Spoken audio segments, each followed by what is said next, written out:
प्रगट गुरु भाई साह स्वामी महाराज की जय, प्रगट गुरु प्रेम स्वरूप स्वामी महाराज की जय जय जय, दासना दासना जय जय जय, आत्मीय समाजनी जय जय जय। श्रावण मासना पवित्र पर्वे आत्मीय समाजे वचनामृत पारायण गोठव्યું છે એ બદલ આયોજકોને ખૂબ ખૂબ ધન્યવાદ।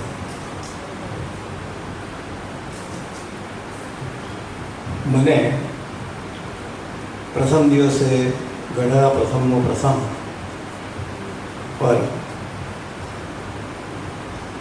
નિરૂપણ કરવાની તક આપી એ બદલ હું આપનો ખૂબ ખૂબ ઋણી છું। ગઢડા પ્રથમનો પ્રથમ વચનામૃત એ ક્યારે લખાયો, કેવા સંજોગોમાં લખાયો, એની પૂર્વ ભૂમિકામાં થોડુંક જવું જરૂરી છે। સંવત 1876 માગસર સુધી ચોથના દિવસે રાત્રિના 10 વાગ્યાના સુમારે મહારાજ ઢોલિયા પર સૂવાનો પ્રયત્ન કરી રહ્યા હતા। આજુબાજુ 10 પાર્ષદો સૂતા હતા। મહારાજને નિંદર આવતી નહોતી। મહારાજ થોડા વ્યાકુળ જણાતા હતા। એટલે એકાદ પાર્ષદે પૂછ્યું કે મહારાજ આપને કેમ નીંદ આવતી નથી? તો મહારાજે કહ્યું કે જો સાંભળો, કોઈ કીર્તન ગાઈ રહ્યું છે। તો પાર્ષદોએ જવાબ આપ્યો કે એ તો બ્રહ્માનંદ સ્વામી ગાય છે। એટલે મહારાજે કહ્યું દેવજી ભગતને કે ભગત તમે જાઓ અને તપાસ કરી આવો કે આ કોણ કીર્તન ગાઈ રહ્યું છે। તો સંતો બોલી ઉઠ્યા, અરે પાર્ષદો બોલી ઉઠ્યા કે એ તો બ્રહ્માનંદ સ્વામી જ ગાય છે, કારણ કે એમનો ઊંચો અવાજ છે, એમનો પહાડી અવાજ છે, એટલે એ સંભળાય છે। દેવજી ભગત જાય છે, રસ્તામાં કોકને પૂછે છે કે બ્રહ્માનંદ સ્વામી ગાય છે, એટલે પાછા આવે છે। એમના ઉત્તરથી મહારાજને સંતોષ નથી થતો, એટલે મહારાજ કહે કે મારે જાતે જવું છે। એટલે એમની સાથે બધા પાર્ષદો જોડાય છે અને સંતોની જે જગ્યા નિવાસ ત્યાં આવે છે। ત્યારે મુક્તાનંદ સ્વામી સરોદ ઉપર કીર્તન ગાઈ રહ્યા હતા અને સાથે અઘોરાનંદ સ્વામી એ કીર્તનને ઝીલી રહ્યા હતા। રાગ બિહાગમાં એ કીર્તન ચાલી રહ્યું હતું। રાગ રાગણીમાં પણ એના પ્રકારો છે, એનો સમય નક્કી કરાયેલો છે। રાત્રિના પહેલા પ્રહરથી બિહાગ રાગ ગવાય, રાતના 12 વાગ્યા પછી ભૈરવી ગવાય, એમ રાગનો પણ સમય આપવામાં આવેલો છે। અને આ બિહાગમાં મુક્તાનંદ સ્વામી કીર્તન ગાઈ રહ્યા હતા। મહારાજને જોયા એટલે સરોદ બાજુ પર મૂકી અને બંને સંતો દોડ્યા, ગાદી સખીઓ લાવ્યા અને પ્રભુને બિરાજમાન કર્યા અને પ્રભુ ત્યાં બિરાજમાન થયા। આ વાત કોઈ કપોલકલ્પિત નથી। શ્રી હરિલીલામૃત ની અંદર પ્રકરણ 21ની અંદર આ વાતનો ઉલ્લેખ અઘોરાનંદ સ્વામીએ કરેલો છે। વચનામૃતની શરૂઆત ત્યાંથી થઈ। મહારાજે પૂછ્યું કે કઠણમાં કઠણ કઈ વસ્તુ? ત્યારે ત્યાં પધારેલા સંતોએ, હરિભક્તોએ પોતપોતાની રીતે જવાબ કર્યો। કોકે કીધું કે જપ તપ યજ્ઞ આદિથી સિદ્ધિ મળે, પણ એ બહુ કઠણ છે। મહારાજ એ પ્રશ્નથી રાજી ના થયા। બીજાએ કીધું કે યોગ ક્રિયાથી, તો પણ મહારાજ રાજી ના થયા। કોકે કહ્યું કે બ્રહ્મચર્યથી, કે એ બ્રહ્મચર્ય પાળવું એ બહુ મોટી વાત છે અને એની સિદ્ધિ, તો પણ મહારાજ એનાથી રાજી ના થયા। આમ દરેકે પોતપોતાની કેપેસિટી પ્રમાણે ઉત્તર કર્યા। ત્યારે મહારાજે એમ કીધું કે ના, સૌથી મોટું જો હોય કઠણ, સૌથી કઠણ જો હોય તો મનની ચિત્તવૃત્તિ પ્રભુમાં અખંડ રાખવી એ સૌથી અઘરી વસ્તુ છે. અને આની પર વચનામૃત પ્રથમ લખાયું. હવે આપણે વિચારીએ કે અખંડ વૃત્તિ એટલે શું? સહેજ પણ ખંડિત થયા વિના એક ધારું, જેનું કન્સિસ્ટન્ટ સાતત્ય જેનું જળવાઈ રહે, જેનું જોડાણ પ્રભુની સાથે એક પણ આંખના પલકાર જેટલા પણ પ્રમાણમાં ચૂકે નહીં, એવું જેનું જોડાણ પ્રભુની સાથે છે, એ ભક્ત ભગવાનની સાથે મન અને ચિત્તથી અખંડ જોડાઈ ગયેલું ગણાય. બહુ અઘરી વસ્તુ છે. આ સિદ્ધિ મેળવવી હોય તો શું કરવું જોઈએ? ઘણા પ્રશ્નો થાય.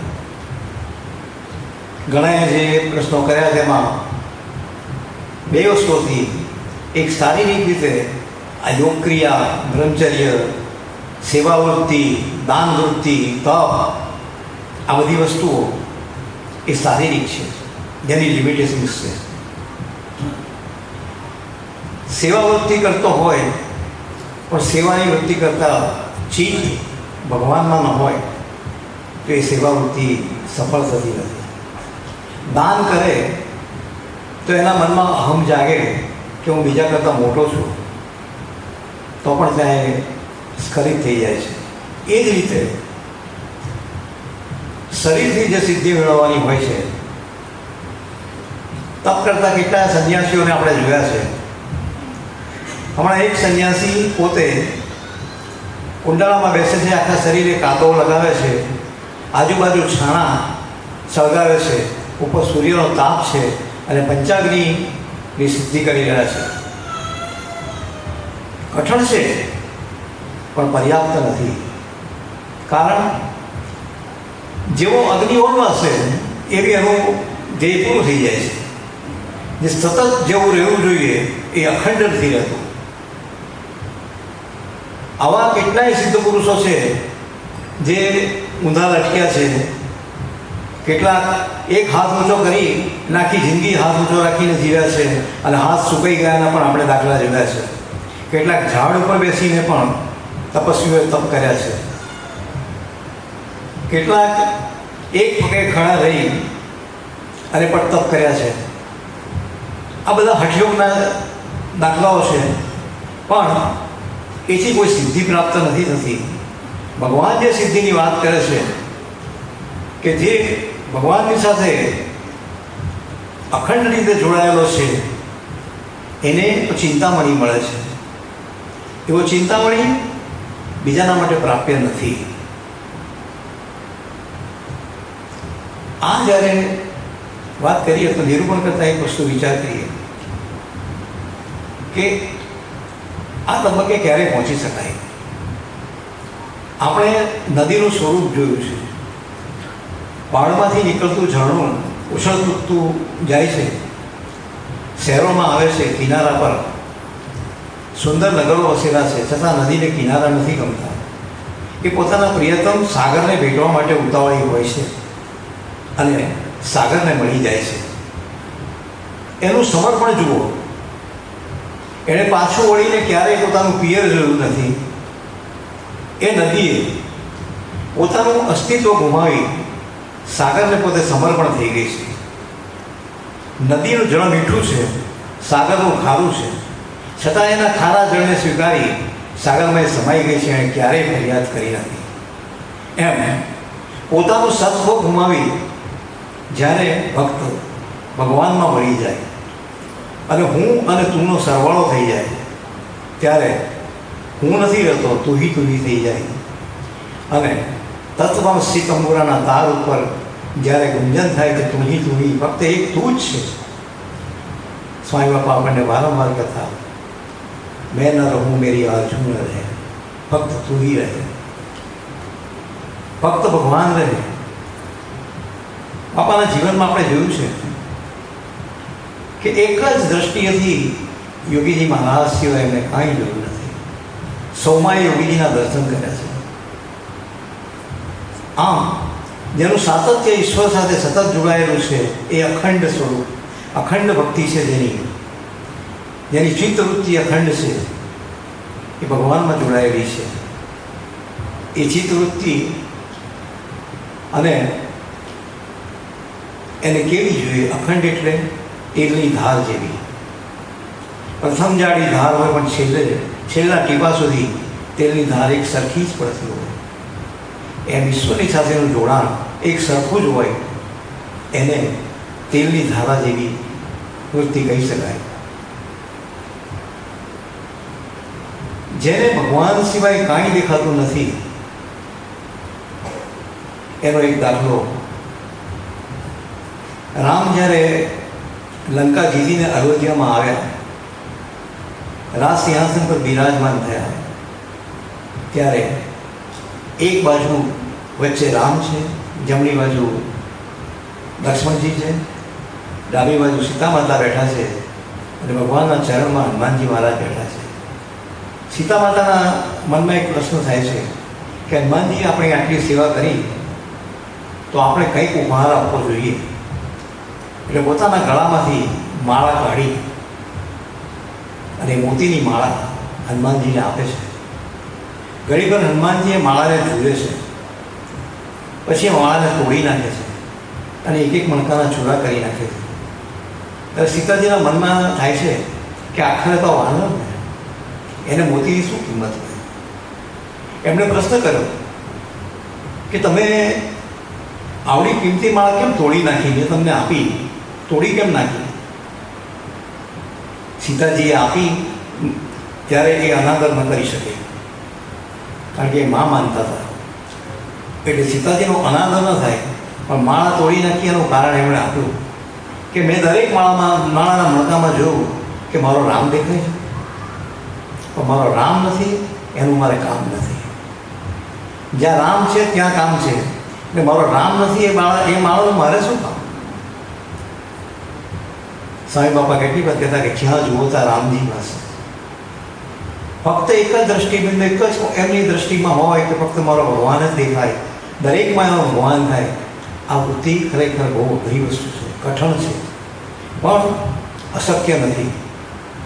કઠણ અવશ્ય છે પણ અશક્ય નથી. હિન્દી ફિલ્મોના ડાયલોગમાં કહે છે ને કે મુશ્કેલ હે નામુમકિન નહીં. એમ આ વસ્તુ મુશ્કેલ છે. બીજી બધી સિદ્ધિઓ સહજમાં મળે, પણ ભગવાનમાં એક ધારું ચિત્ત જોડવું એ બહુ અઘરી વાત છે. ભગવાને પ્રશ્ન કર્યો, પ્રશ્નનું નિરૂપણ પણ પોતે કર્યું. બ્રહ્માનંદ સ્વામીએ ભગવાનને પૂછ્યું કે પ્રભુ, મન કાબૂમાં નથી રહેતું. ત્યારે મહારાજે કહ્યું કે જેનું મન કાબૂમાં ના રહેતું હોય એ મારો નથી. બ્રહ્માનંદ સ્વામી જેવાને પણ એમણે કહી દીધું. ત્યારે બ્રહ્માનંદ સ્વામી કીધું કે પ્રભુ સાચી વાત છે, પણ કોઈક રસ્તો તો બતાવો કે જેથી મનને કાબૂમાં રાખી શકાય. લોમાં એક મેક્ઝિમ આવે છે ભણવાનું કે એવરી રોંગ એઝ રેમેડી. દરેક રોગનો ઉપાય છે. કોરોના પૃથ્વી પર આવ્યો તે પહેલાં એની દવા જન્મી ચૂકી હતી, પણ એને શોધવાની જરૂર નથી. એમ કોઈ પણ પ્રશ્ન હોય એનો ઉકેલ તો હોય જ, માત્ર શોધવાનો છે. અને પ્રભુએ એ રસ્તો બતાવ્યો. તો ચિત્ત અને વૃત્તિ આ બે શબ્દ આમ જોવો અલગ છે.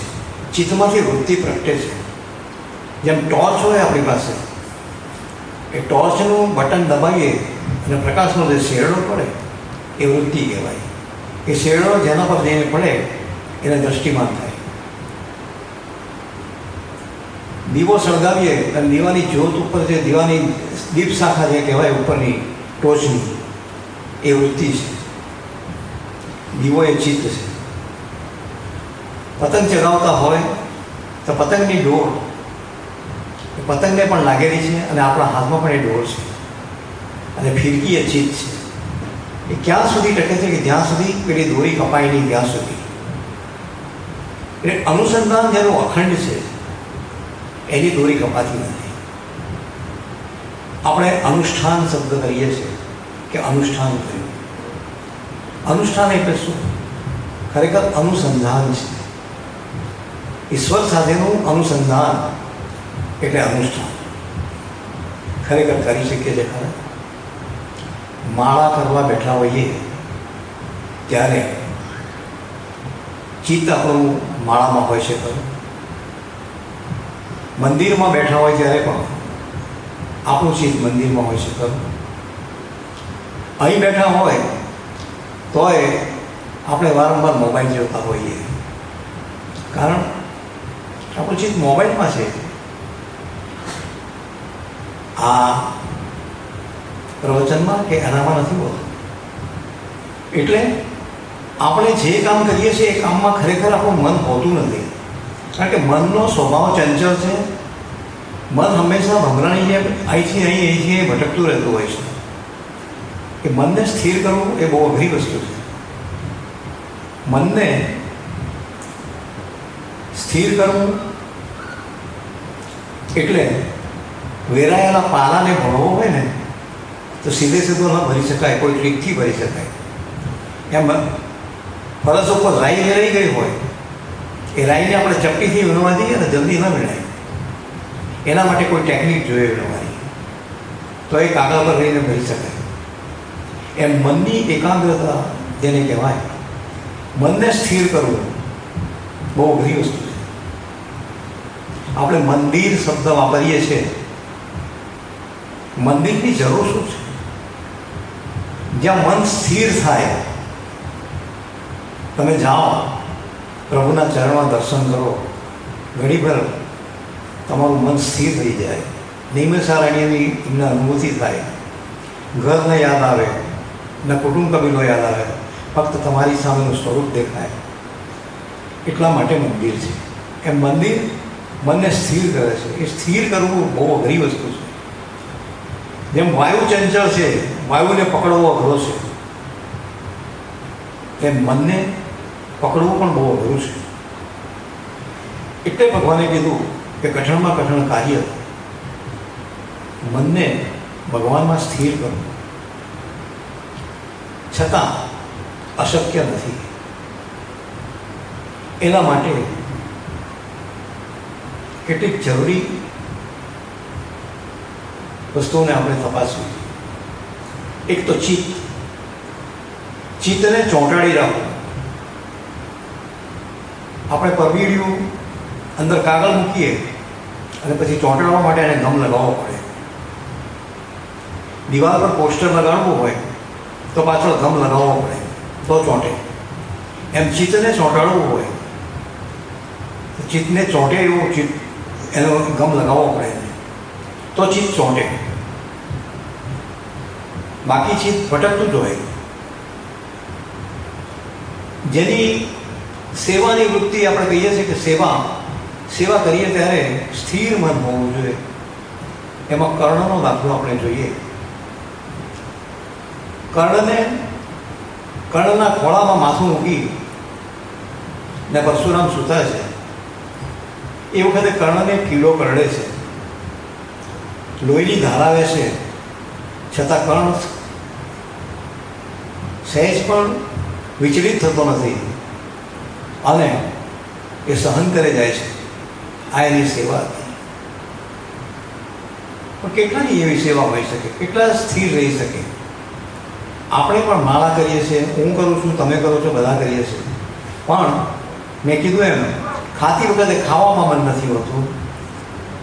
જ્યારે આપણે ખાઈએ છીએ ત્યારે ખરેખર ખાવાનો આસ્વાદ આપણે માણી શકીએ છીએ ખરા? તે વખતે અનેક બીજા વિચારો ચાલતા હોય. ધંધા પર બેઠા હોય ત્યારે બીજા વિચારો ચાલતા હોય. મનને એકાગ્ર કરાતું નથી. આપણે નાના હતા ને ત્યારે દગ કાચ, જેને બિલોરી કાચ આપણે કહેતા હતા, મેગ્નિફાઈંગ ગ્લાસ, એના વડે આપણે સૂર્યના કિરણોને એકત્ર કરી અને કાગળ પાડતા હતા. સૂર્યના વિખરેલા કિરણોમાં કાગળ પાડવાની તાકાત નથી, પણ પેલા બિલોરી કાચથી એને એકત્રિત કરી, એને કેન્દ્રિત કરી અને જ્યારે કાગળ પર નાખવામાં આવે છે ત્યારે કાગળ હોય કે રૂ હોય તો તરત સળગે છે. જૂના જમાનામાં નૌકા યુદ્ધો થતા તો દુશ્મનની નૌકાને સળગાવવા માટે આ ગ્લાસનો ઉપયોગ થતો. એવા મોટા અરીસા બનાવવામાં આવતા જેમાં સૂર્યના કિરણો ઝીલીને સામા વહાણ પર ફેંકવામાં આવે અને એને બાળી નાખવામાં આવતું. આમ મનને પણ એકાગ્ર કરવું પડે તો જ ધારી સિદ્ધિ મળી શકે. એકાગ્ર થવું એટલે આ સૂર્યના કિરણો, કારણ કે મનની અઘાસ શક્તિ છે. તમે અહીં બેઠા હો અને અમેરિકા પહોંચી જાઓ, વિચારવા મન તમારું અમેરિકા પહોંચી જાય. તમે તો અહીંયા બેઠા છો છતાંય અમેરિકાની સફર કરીને પાછું આવી જાય. એટલે મનની અઘાસ શક્તિ છે. રશિયામાં એક યુરી કરીને સાયન્ટિસ્ટ હતો, એ પોતાની નજર નાખી અને સામે પડેલું લોખંડની વસ્તુ હોય એને વાળી દેતો હતો. આમાં એની બીજી કોઈ સ્થિતિ નહોતી, એની મનની એકાગ્રતાથી એ કામ કરતું. એટલે મનની એકાગ્રતા કરવાથી કેટલા પરિણામો મેળવી શકાય છે. મનની એકાગ્રતા આ માટેની પહેલું ચરણ છે કે ભગવાનની સાથે અસ્ખલિત અખંડ સંબંધ કેળવવો હોય, અખંડ ચિત્તવૃત્તિ રાખવી હોય તો મનને આપણે કંટ્રોલ કરવો પડે. આપણી ચિત્તવૃત્તિને મનમાં પ્રભુની પાસે પ્રભુમાં પરોવવી પડે.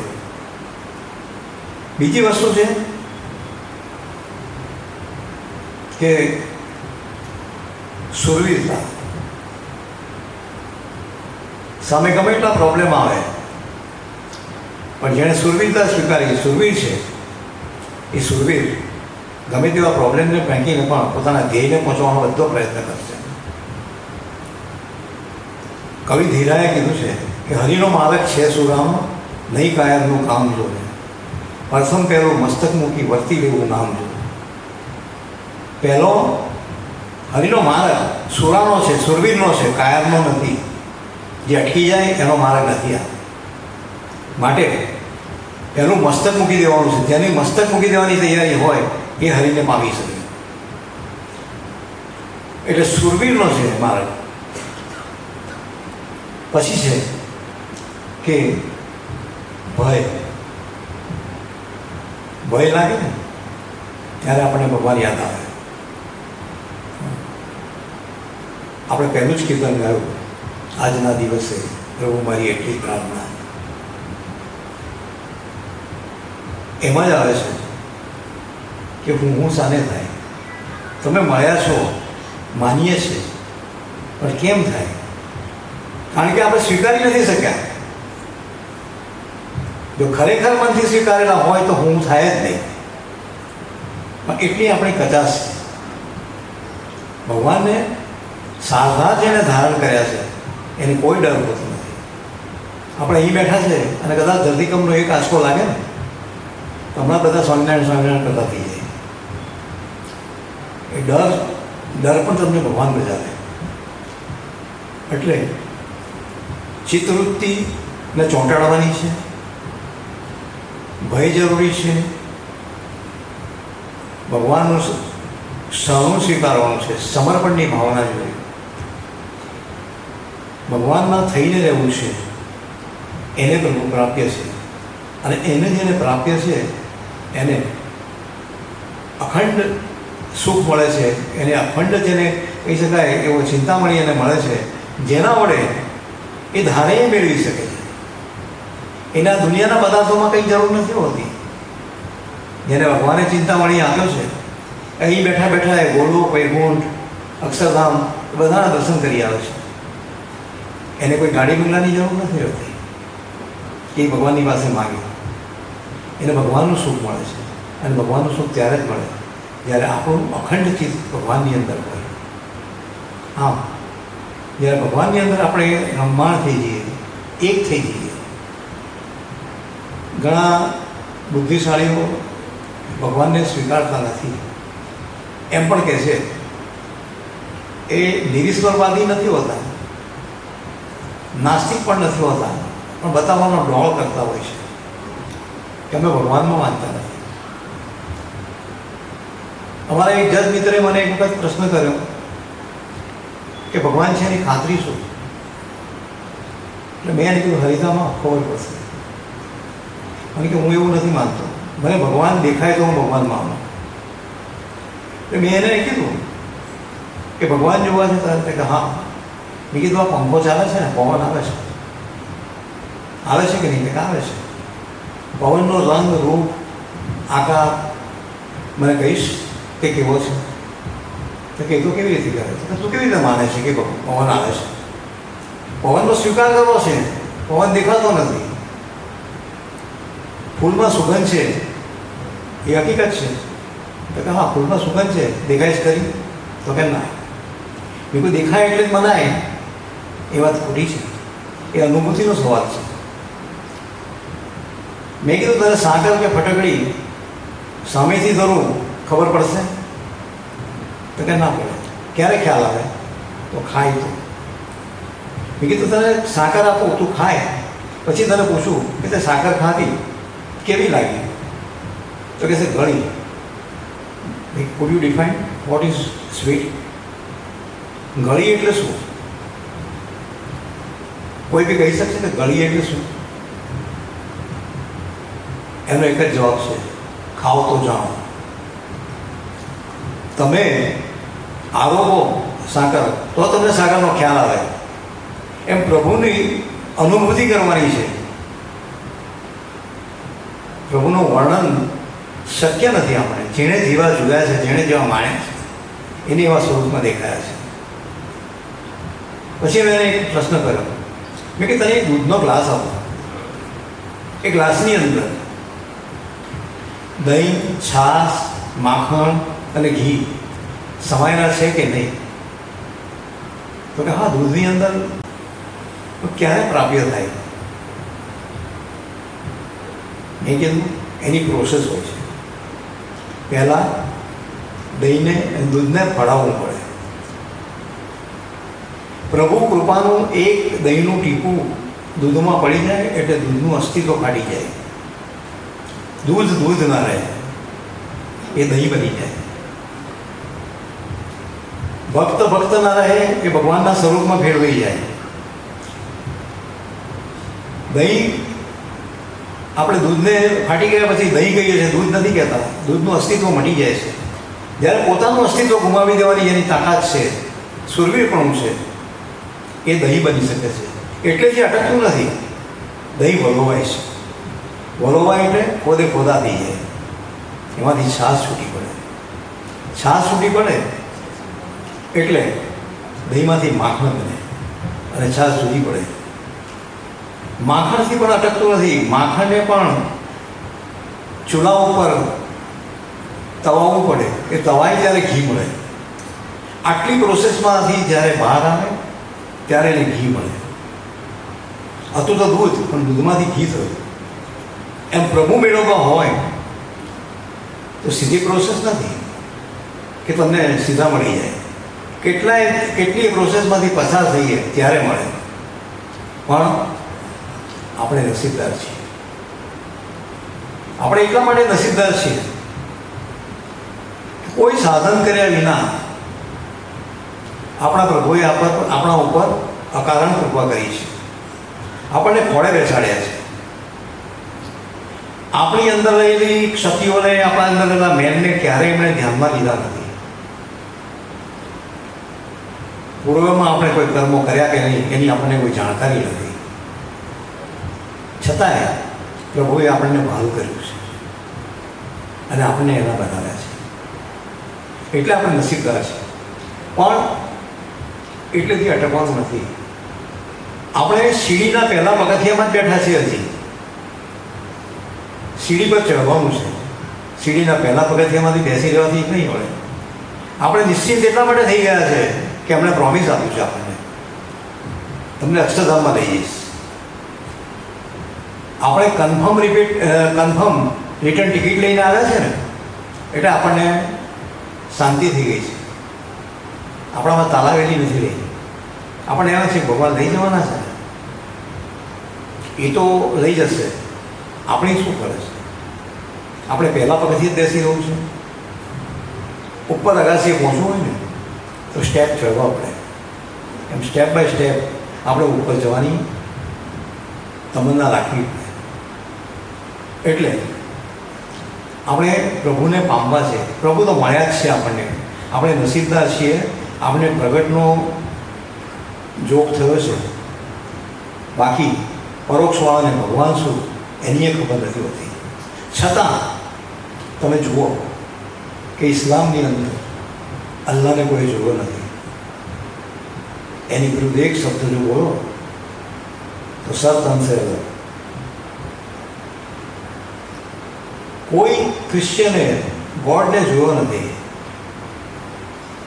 કારણ કે ઈસુ એ ગોડ નથી, એ સંત છે. પણ ગોડ જેને કહે છે ગોડને જોયો નથી, છતાં એને માની લીધું છે. સ્વરૂપ નિષ્ઠાને જે છે એ સ્વરૂપ નિષ્ઠાને બરાબર સમજી લેવી જોઈએ. આપણે એને પ્રભુ એને માનીએ છીએ કે જે માથા પર મુગટ પહેર્યો છે, મોરપીંછ છે, વાંસળી વગાડે છે, ગળામાં વૈજયંતી માળા છે, ત્રિભંગી સ્વરૂપમાં જોઈએ, પેલું પિતાંબર પહેર્યું છે, એ કૃષ્ણ સ્વરૂપને આપણે સ્વીકારીશું. એ તો કાલે કદાચ કોઈ બહુ રૂપિયો પણ એવું બનીને આવે. તો આધુનિક જમાનાની અંદર શું કૃષ્ણ જીન્સના પેન્ટમાં ના આવી શકે? કૃષ્ણ ચેતનાને સમજવાની છે, એમ આપણા પ્રભુને સમજવાના છે. પ્રભુ સાધુ સ્વરૂપે આવ્યા. એ મનાવા જો અહીં બેઠા છે એ સહજાનંદ છે.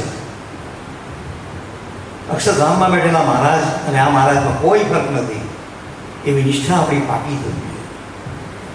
અને એટલા માટે આપણે આત્મદર્શન કરવું જરૂરી છે. આપણે અંદર ઉતરવાનું છે. જેમ જેમ અંદર ઉતરીશું તેમ તેમ આપણને ખ્યાલ આવશે આપણે ક્યાં છીએ. ખરેખર આપણે આપણી જિંદગીના કેટલાય વર્ષો બગાડી નાખ્યા, પણ કોઈ દિવસ આપણે એકાંતમાં બેસી, કદાચ કોઈ બેઠા પણ હશે, હું ના નથી કહેતો, હું નેગેટિવિટીમાં નથી માનતો, કેટલાય પોઝિટિવ હશે, કેટલાય સાધક હશે, પણ એકાંતમાં બેસી ધ્યાન ન કરો તો પણ પોતાની જાતને પૂછ્યું છે ખરું, હું કોણ છું, હું શા માટે આવ્યો છું, મારું ડેસ્ટિનેશન શું છે? મને લાગે છે આપણે બધામાંથી ફેલ થઈ ગઈ છે. આપણે મોબાઈલ વાપરીએ છીએ, મોબાઈલમાં આપણે કોઈ ટ્રાય કરી કોઈ દિવસ કે આપણે આપણો નંબર લગાવ્યો હોય અને કદાચ લગાડીએ તો શું જવાબ આવે? એ લાઈન હજી વ્યસ્ત છે, એ નંબર અસ્તિત્વમાં નહીં. આપણી જાતને આપણે પૂછવું પડે હું કોણ છું. આ દેહ જે છે એનું નામ જે પાડ્યું એ આપણે નથી. કારણ એ તો એક આઈડેન્ટિફિકેશન માટે આપણને નામ આપવામાં આવ્યું. આપણી ભૈયા નામ પાડી દીધું, ભાઈ આ જયેશ તો જયેશ. પણ જયેશ એ બોડીનું નામ છે, સોલનું નામ નથી. એ આત્માની ઓળખ કરવાની છે. અને આત્માની ઓળખ ત્યારે થાય કે જ્યારે આપણે અંદર ઉતરીએ. મને યાદ છે આણંદમાં સ્વામીજીનો જન્મદિવસ ઉજવાતો,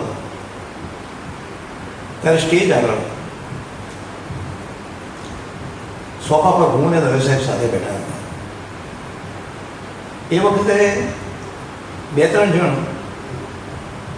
સ્ટેજના પાછળના પડદાને ઊંચો કરી અને અંદર પ્રવેશવાનો પ્રયત્ન કરતા હતા. એ વખતે આપણા સેવકે બહુ વિનમ્ર ભાવે વિનંતી કરી કે ગુરુ આપ દરવાજેથી આવો, આપને આસન મળી જશે. પેલાએ કીધું અમે અહીંથી આવીશું, તો કે ના અહીંથી મને છે આવવાની. એ વિનંતી કરે છે ત્યારે પેલા એમાં એક જણો કહે છે તું મને ઓળખે છે?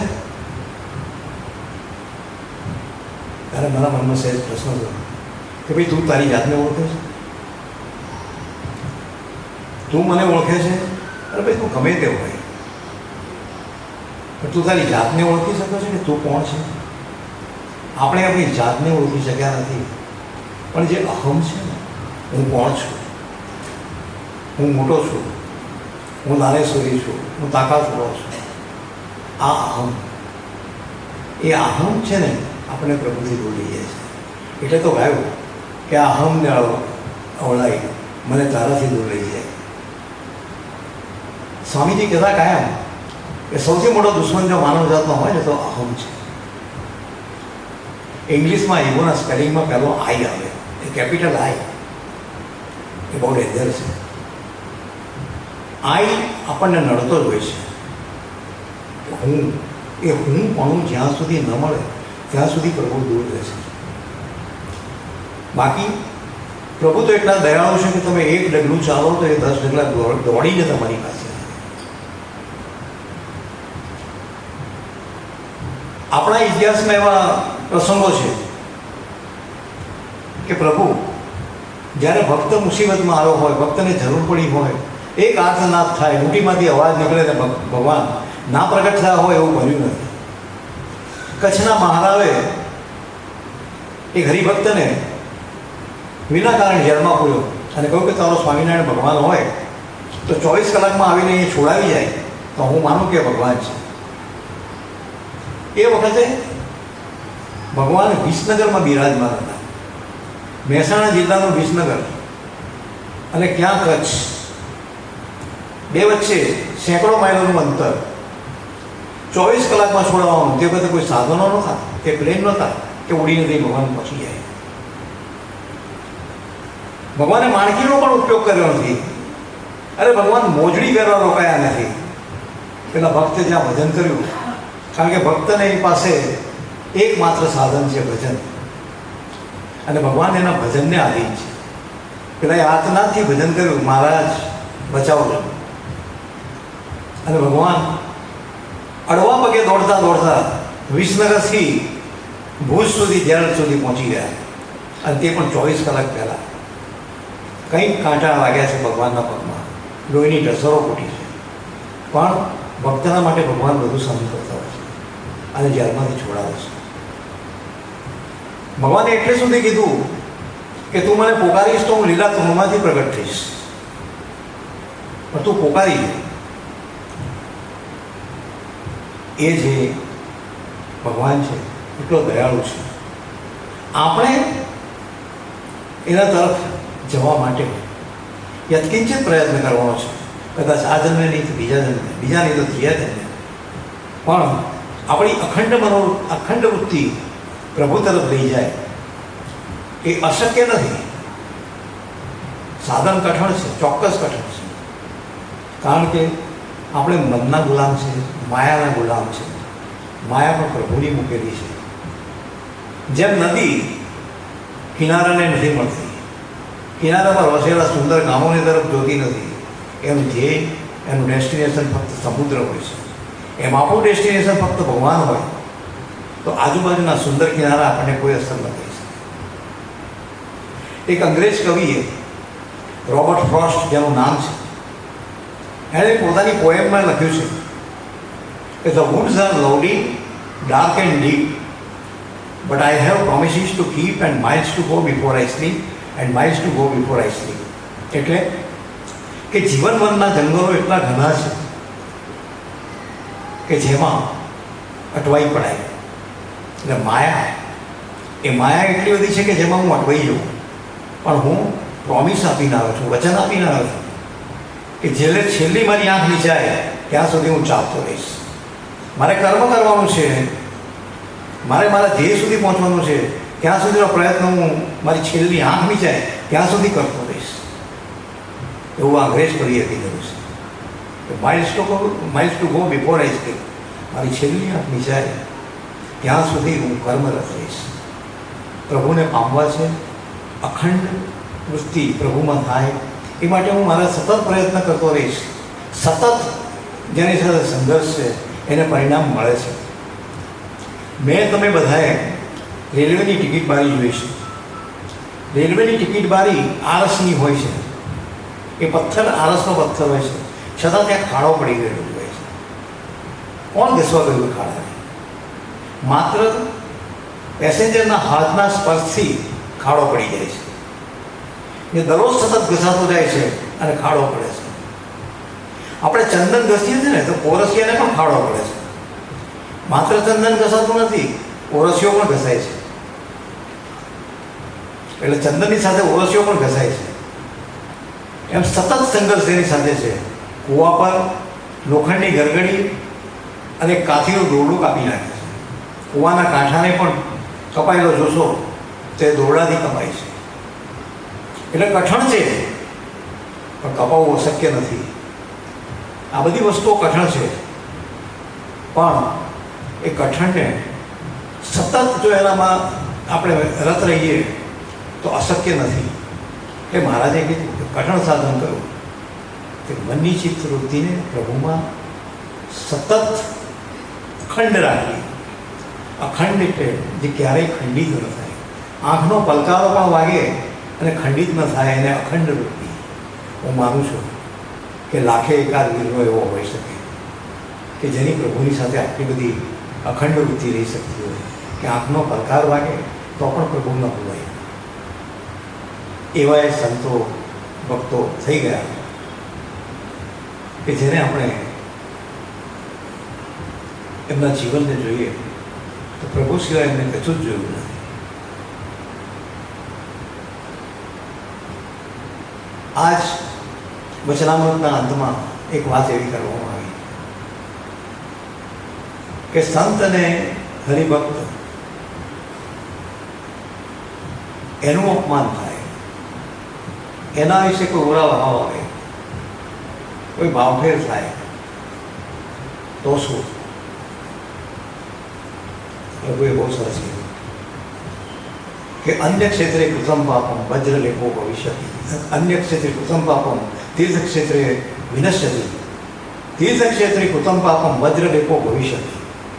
બીજી બધી જગ્યાએ તમે પાપ કર્યા હોય તો તીર્થક્ષેત્રમાં આવો ત્યાં એ પાપ ક્ષમ્ય થઈ જશે. ભગવાન એ પાપને માફ કરી દેશે. પણ તીર્થક્ષેત્ર એટલે પ્રભુના સંતો, તીર્થક્ષેત્ર એટલે પ્રભુના હરિભક્તો. એનો કોઈ અભાવ અવગુણ લો તો પ્રભુ કહેશે મારે માફી આપી શકાય એમ નથી, મારી પાસે એ પાવર નથી હું એને માફ કરી શકું, એની સજા ભોગવવી પડશે. સિવાય કે સંત કે હરિભક્ત તમને માફ કરે. ત્યાં પ્રભુએ બી હાથ ઊંચા કરી લીધા છે. એ કીર્તનમાં પ્રભુએ બહુ સરસ કહ્યું છે કે નારદ મેરે સંત સે અધિક ન કોઈ, મારા સંતથી કોઈ અધિક નથી. સંતની ડિગ્રી આ દુનિયાની સૌથી છેલ્લામાં છેલ્લી ડિગ્રી છે. એનાથી કોઈ વિશેષ ડિગ્રી નથી. એટલે જ એને માથું નમાવીએ છે. કોઈ જાતપાત પૂછતું નથી, એમનો ભૂતકાળ કોઈ જોતું નથી કે સંત કોણ. સંત જુએ છે એના કેસરી કપડાં જુએ છે, એનું ગાતરી જુએ છે. એ પ્રભુનો છે. ભલે ભગવે ભગવાન ન હોય પણ સંત છે તો આપણે સંતનો કોઈ અભાવ ન કહી શકાય.